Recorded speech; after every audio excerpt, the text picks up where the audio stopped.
میرے نبی نے اپنی ایک بیٹی اپنے گھرانے میں دی حضرت علی علیہ السلام کو، باقی تینوں بیٹیاں آپ نے اپنے خاندان سے باہر دی ہیں۔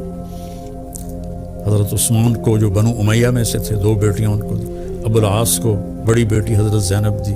تو رشتوں میں اس بات کا خیال رکھیں کہ بچوں کی رائے کا خیال رکھا جائے۔ بات لمبی ہو رہی ہے لیکن ضروری ہے۔ حضرت علی رضی اللہ تعالیٰ عنہ علیہ السلام تشریف لائے حضرت فاطمہ کا رشتہ مانگنے، اور جبریل پہلے آ گئے تھے کہ یا رسول اللہ نے علی اور فاطمہ کا رشتہ طے کر دیا ہے۔ تو جب آ کر بیٹھے تو شرمندگی سے بول نہ سکے، تو آپ نے خود فرمایا علی کیسے آئے؟ وہ خاموش۔ پھر آپ نے فرمایا فاطمہ کے رشتے کے لیے آئے ہو؟ کہ جی ہاں۔ تو انشاءاللہ کہہ کے اٹھ گئے، ہاں نہیں کی، صرف اتنا کہا انشاءاللہ، حالانکہ وہی آ چکی ہے انشاءاللہ۔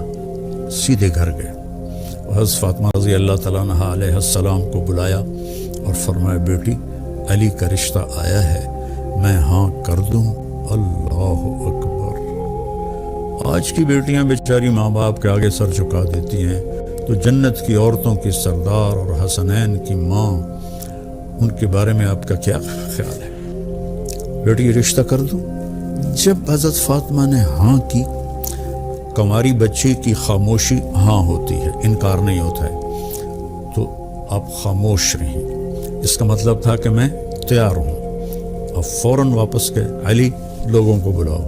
پھر لوگ آئے، مجمع مسجد میں اکٹھا ہوا، تو آپ نے ممبر پر کھڑے ہو کے پہلی بات یہ کہ لوگوں میرے پاس جبریل اللہ کا پیغام لے کر آئے تھے کہ میں اپنی بیٹی فاطمہ کا نکاح علی کے ساتھ کر دوں۔ جب میرا نبی اتنا خیال کر رہا ہے، ہم بھی خیال کیا کریں۔ اپنے پیٹ سے جنتے ہیں، پھر ان پر وہ زیادتی کرتے ہیں، ساری زندگی سے سکتی رہتی ہے۔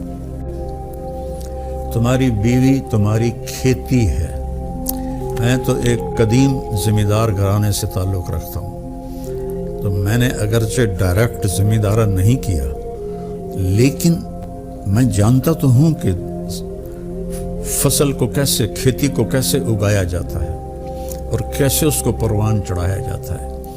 کبھی آپ نے دیکھا کسی پاگل کو کہ وہ آم کے پیڑ کو ڈنڈے مار رہا ہو کہ تو ایسواری آمب کیوں نہیں دیتے، یا کپاس مکئی کو آگ لگا رہا ہو کہ ادھر چھلی نہیں لگی، ادھر ڈوڈا نہیں لگا؟ کس قدر زمیندار محنت سے فصل کو اگاتا ہے، اور پھر اس میں میاں بیوی میں کھٹپٹ تو ہوتی ہے، یہ جنت میں جا کے ہوگا ٹھیک، یہاں رہے گی، یہاں کھٹپٹ رہے گی، اس لیے جھکنا ہے، ایسا نہیں کرنا، ایسے کرنا ہے۔ تو اس میں گندی بوٹیاں پیدا ہو جاتی ہیں، تو ان گندی بوٹیوں کو نکالنے کے لیے ٹریکٹر کے الگ پتلے ٹائر ہم لگاتے ہیں تاکہ جو کھیتی ہے اس پر ٹائر چڑھ نہ جائے، تو پتلے سے ٹائر ہوتے ہیں، اور پیچھے پتلے باریک حل ہوتے ہیں جو صرف جڑی بوٹیوں کو آرام سے نکال کے باہر پھینک دیتے ہیں، اور جو 2 پودوں کے بیچ میں ہوتی ہیں وہ ہم مزدور لے کر وہ کھرپی سے اس کو نکلوا دیتے ہیں۔ تو یہاں بھی کیا خوبصورت تشبیہ ہے، کھیتی کو پیار سے اگایا جاتا ہے، پرورش کی جاتی ہے۔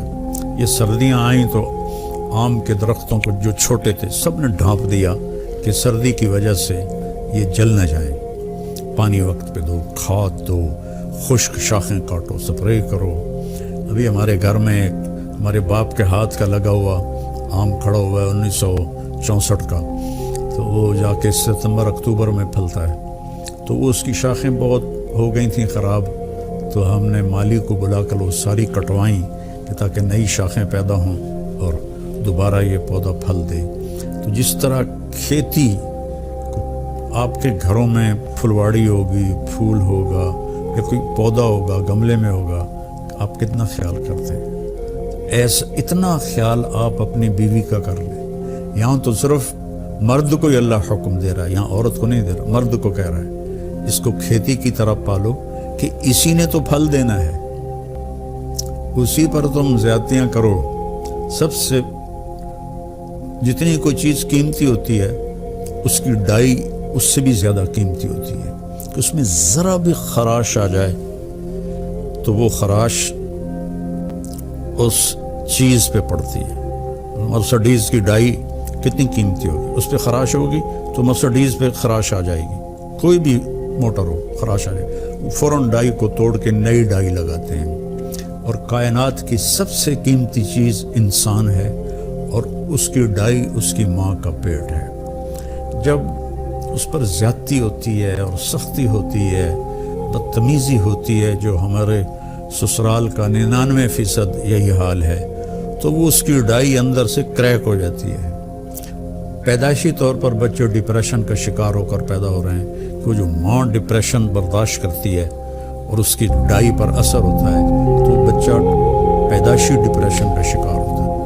تو اللہ کے واسطے اپنی بیویوں سے حسن سلوک رکھیں۔ اللہ تعالیٰ کہہ رہا ہے وَعَاشِرُوهُنَّ بِالْمَعْرُوفِ، اپنی بیویوں کے ساتھ اچھا سلوک کرو۔ فَإِن كَرِهْتُمُوهُنَّ، اگر تمہیں کوئی بات اچھی نہیں لگتی یا وہ پوری اچھی نہیں لگتی، فَعَسَىٰ أَن تَكْرَهُوا شَيْئًا وَيَجْعَلَ اللَّهُ فِيهِ خَيْرًا كَثِيرًا، تو ممکن ہے اس ناگواری میں اللہ تمہارے لیے بہت بڑی خیر نکالے۔